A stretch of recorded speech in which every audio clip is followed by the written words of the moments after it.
নমস্কার বন্ধুরা, মধুমিতা কিচেনে আপনাদের সবাইকে স্বাগত। আবার চলে নতুন একটা রেসিপি নিয়ে। আজকে সিম আলু দিয়ে দুর্দান্ত একটা রেসিপি বানাবো, তার জন্য তোমাদের সঙ্গে শেয়ার করছি। দেখো, আমি এখানে সিম আলু কেটে নিয়েছি, আর এখানে কিন্তু মাছ নিয়ে নিয়েছি। এটা কিন্তু রুই মাছ। চলো, আমি কিন্তু উলানের মধ্যে কড়াই বসিয়ে দিয়েছি। আজকে কিন্তু উলানে রান্না করব। আর তার জন্য আমি কড়াইটা বসিয়ে তেল দিয়ে দিয়েছিলাম। তেলটাও গরম হয়ে গেছে। এবার তেলের মধ্যে মাছগুলো ভাজার জন্য দিয়ে দেবো। এই একে একে মাছগুলো তেলের মধ্যে দিয়ে মাছগুলো কিন্তু আমি ভেজে নেব। একটা মাছ দিতে গিয়ে তো কড়াই আটকে গিয়েছিলো, যাই হোক তেলের মধ্যে দিয়ে দিয়েছি। দেখো, এইভাবে কিন্তু আমি সবগুলো মাছ ভালো করে ভেজে নেব। আগে থেকে কিন্তু মাছটা নুন হলুদ মাখিয়ে রেখেছিলাম যদিও। দেখো, মাছটা আমার ভাজা ভাজা হয়ে গেছে। এবার আমি কিন্তু মাছটাকে তুলে নেব। এইভাবে কিন্তু আমি সবগুলোই মাছ ভেজে নেব, আর তোমাদের দেখালো না। এইভাবে সব মাছ আমি ভেজে নিচ্ছি।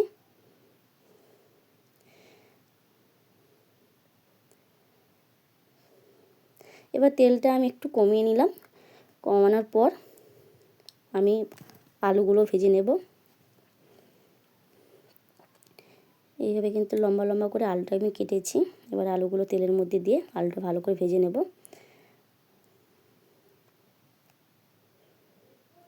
এইভাবে কিন্তু সিম আলু রান্না করলে যে এত সুন্দর খেতে হয়, সত্যি বলছি বন্ধুরা, তোমরা যদি একবার বাড়িতে ট্রাই করে দেখো, বিশ্বাস করবে না কেউ। দেখো, আমি উপর থেকে একটু নুন দিয়ে দিলাম, দিয়ে একসঙ্গে এটাকে ভালোভাবে ভেজে নেব।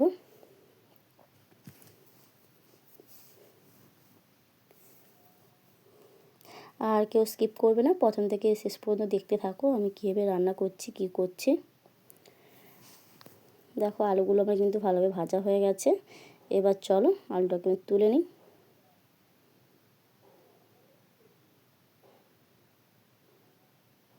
দেখো, আলুগুলো তুলে নিয়েছি। এবার ওই তেলের মধ্যে আমি সিমগুলো দিয়ে দেবো ভাজার জন্য।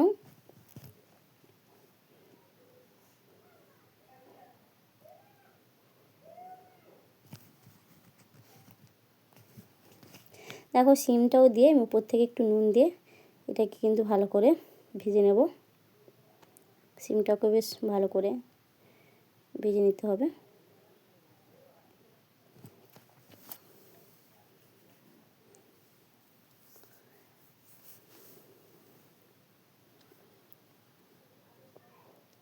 দেখো, সিমটাও আমি ভালো করে ভেজে নিয়েছি। এবার চলো সিমটাকেও তুলে নিই।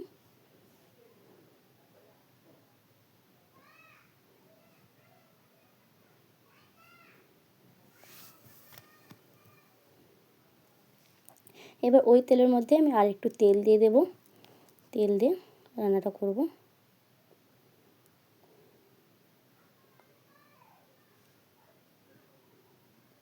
দেখো, তেলটাও আমার গরম হয়ে গেছে। এবার দুটো শুকনো লঙ্কা দিয়ে দিচ্ছি, আর দুটো তেজপাতা দিয়ে দিচ্ছি তেলের মধ্যে। দিয়ে একটু ভালো করে লঙ্কাটাকে ভেজে নেব। দেখো, লঙ্কাটা আমার ভালোই ভাজা হয়ে গেছে। এবার কুচনো পেঁয়াজ দিয়ে দেব।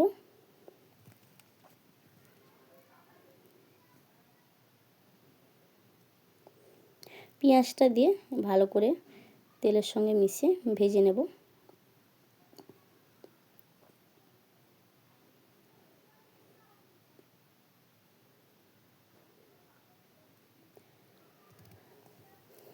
দেখো, পেঁয়াজটার মধ্যে অল্প একটু নুন দিয়ে দেবো। নুনটা দিয়ে দিলে পেঁয়াজটা খুব সহজে নরম হয়ে যাবে, তার জন্য নুনটা দিয়ে আমি এটাকে ভালোভাবে ভেজে নেব।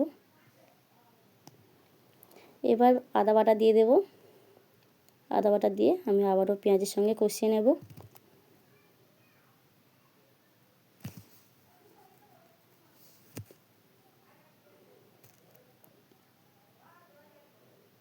এবার লঙ্কার গুঁড়ো দিয়ে দেব। আর তোমরা এখানে যে যেমন ঝালটা খাও সেভাবে কিন্তু এখানে ব্যবহার করবে, তোমাদের মতন কম বেশি ঝাল নিয়ে নেবে। আর হলুদ গুঁড়ো দিয়ে দিচ্ছি। আর অল্প একটু মশলার জলটা দিয়ে ভালোভাবে আমি মশলাটাকে কষিয়ে নেব।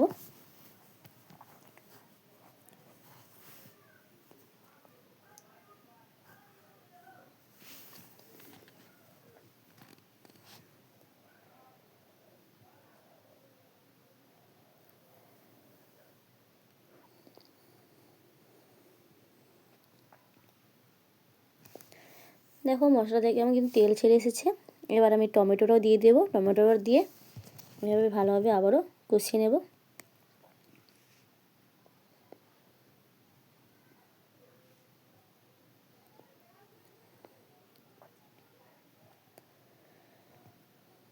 আর আমার রান্না তোমাদের কেমন লাগে বন্ধুরা অবশ্যই কিন্তু কমেন্ট করে জানাবে। যদি ভালো লাগে লাইক, সাবস্ক্রাইব, শেয়ার অবশ্যই করে দেবে।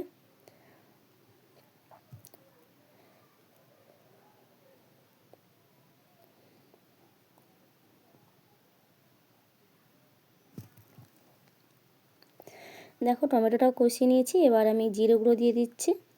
জিরে গুঁড়ো দিয়ে আমি আবারও ভালোভাবে মশলাটাকে কষিয়ে নেব। আর এটা অবশ্যই ভাজা জিরে গুঁড়ো, আমি এখানে কাঁচা জিরে গুঁড়ো দিইনি, এখানে ভাজা জিরে গুঁড়োটা দিলে রান্নার কিন্তু স্বাদ আসে ভালো, তার জন্য আমি ভাজা জিরে গুঁড়ো দিলাম। দিয়ে একসঙ্গে ভালোভাবে কষিয়ে নিয়েছি। এবার ভেজে রাখা সিম আর আলু মশলার মধ্যে দিয়ে আমি আবারও ভালোভাবে কষিয়ে নেব।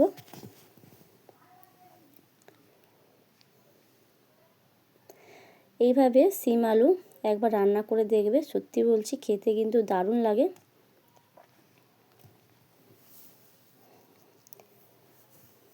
সিম আলু দিয়ে এত সুন্দর রান্না হয় তোমরা না দেখলে কেউ বিশ্বাস করবে না।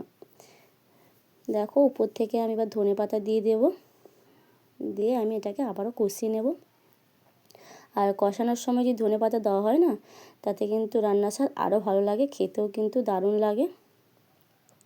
দেখো ধনেপাতাটা দিয়ে আমি ভালোভাবে আবারও কষিয়ে নেব।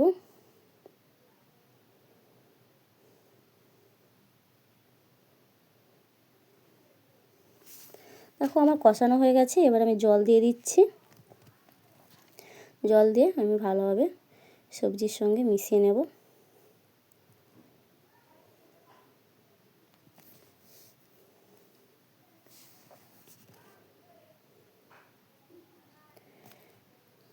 দেখো আমার রান্নার মধ্যে কিন্তু ফুটে চলে এসছে, এবার আমি মাছ দিয়ে দিচ্ছি। মাছ দিয়ে আমি আবার ভালোভাবে একটু মিশিয়ে নেব।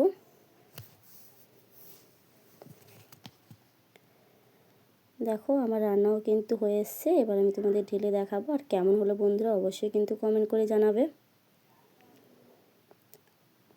দেখো আলু আমার সিদ্ধ হয়ে গেছে, রান্নাও কমপ্লিট। রান্নাটা দেখতে যতটা সুন্দর খেতেও কিন্তু দারুণ লাগে, অবশ্যই বাড়িতে ট্রাই করে দেখবে একবার।